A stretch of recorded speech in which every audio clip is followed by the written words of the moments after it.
Well, since my last report, the Arab League has done a 180, and now they are putting their full force behind the French initiative.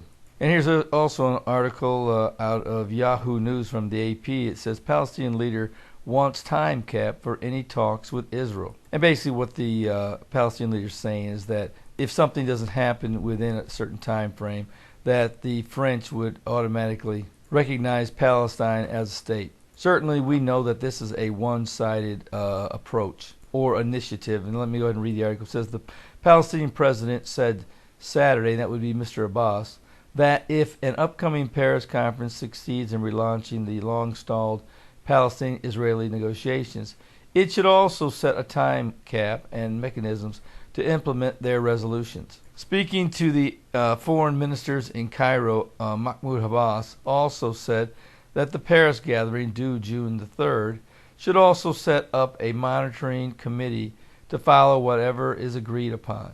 U.S. Secretary of State John Kerry is expected to attend the meeting. The Palestinians have welcomed the conference, but Israeli Prime Minister Benjamin Netanyahu has rejected the idea of any international conference, saying direct negotiations without preconditions are the best way to reach a final settlement with the Palestinians. Well, I really believe that we're looking at a peace agreement in which Israel will not be able to overcome, but will in the end have to be forced into complying with. But I think in the end what you're going to see is that the Arab world is going to recognize Israel, and for a while anyway, they will normalize relations with Israel. I don't know if the time will permit for them to actually begin building diplomatic relations with Israel, but that will be likely one of the incentives for Israel to come back to the table and to agree with peace. As I said, I believe that this is part of this umbrella agreement that will include many of the moderate Arab nations, if not all. But I really believe that once Israel finally realizes that they have no other choice but to come to the table and to fight for at least some conditions that they feel are very important, that they will in the end agree to the French initiative.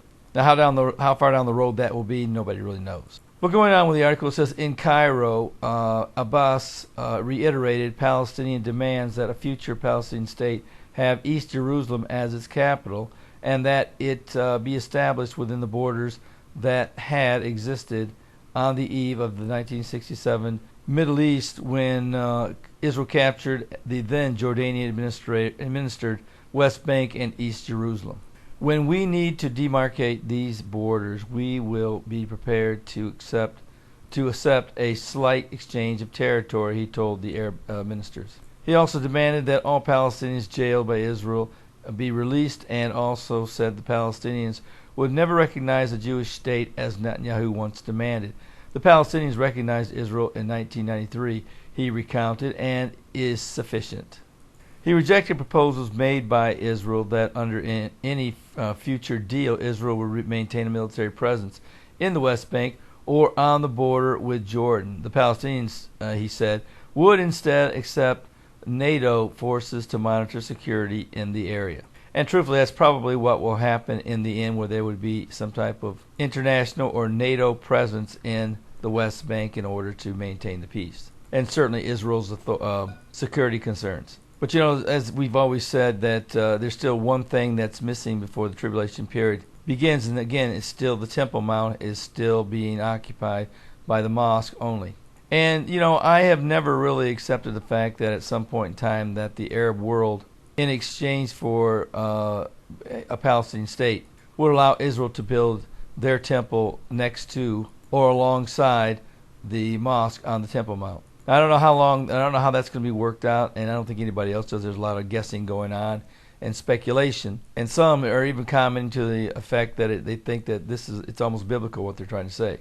But the truth of the matter is that it's all speculation. We simply don't know when or how the Palestine or the temple will be built, or in fact where it will be built. I've always assumed that it would be built on the Temple Mount, and I think it will be. I'm starting also to warm up to the fact that it's possible that in exchange for East Jerusalem, that the Palestinians or the Arab world would allow the temple to be rebuilt on the Temple Mount next to the mosque, but it's possible that a wall may be erected in order to separate the two. But again, that's speculation on my part. And whether or not it will start or it will be rebuilt before the tribulation period begins, in between the rapture and the tribulation period, or as part of an agreement when the tribulation period does begin with the peace accord. Now we all know that by the midway point of the tribulation period that the Antichrist will march into the temple, and he will desecrate the temple. And this is something that we also need to take into consideration. The way many talk, and it seems like that they believe that the Antichrist will walk into the temple, desecrate it, while Israel is still in control of its own destiny. After thinking about this, I have to believe that Israel will, at this time, be under the complete control militarily, and be conquered by the forces of the Antichrist, because it's hard for me to believe that the Antichrist would be able to go into the temple unopposed and desecrate the temple without Israel or their forces stopping him from doing so. I almost have to believe that at this time that Israel will be conquered. And once Israel is conquered, Jerusalem will be conquered as well. And that is when the Antichrist will march into the temple, declare himself to be God, and there will be nothing that the Israelis can do about it. Many believe that at this time, once he declares himself to be God, it's very possible that somebody from Israel will assassinate him. And that is when he will die and be resurrected however many days later. Many believe because that was what Jesus did. He died and was resurrected 3 days later. That will be the same case for the Antichrist. Now, of course, that is biblical speculation, and I certainly wouldn't rule that out as being the correct interpretation, that the Antichrist's deadly wound, which is found in Revelation chapter 13, will be healed. In other words, he will come back to life. Now, certainly we could talk all day long about how in the world would Satan be able to resurrect the Antichrist back to life, but if God gives Satan the ability, or the Antichrist the ability, to resurrect himself back for the purpose of his plan in the end, then so be it.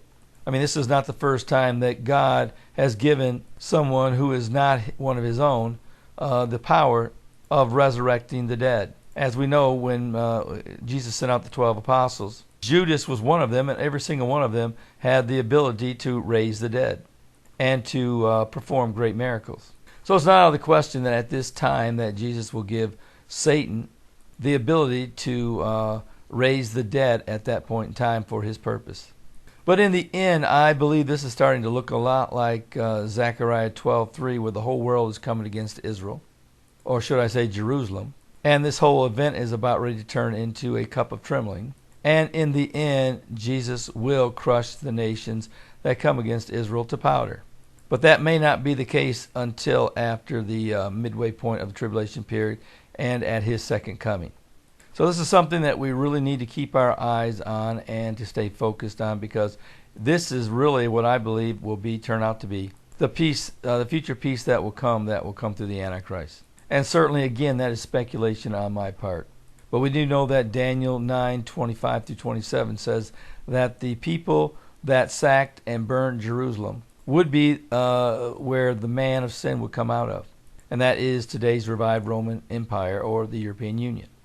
So let's keep our eyes on how this progresses, because I think it's going to get really interesting. And I think before U.S. President Barack Obama leaves office, he's going to help matters along quite swiftly before he leaves office. I truly believe that one of his last acts of foreign policy will be to not veto the French initiative, but to embrace it fully. And I see this moving along quite rapidly. And if you don't know the Lord, today is the day of salvation.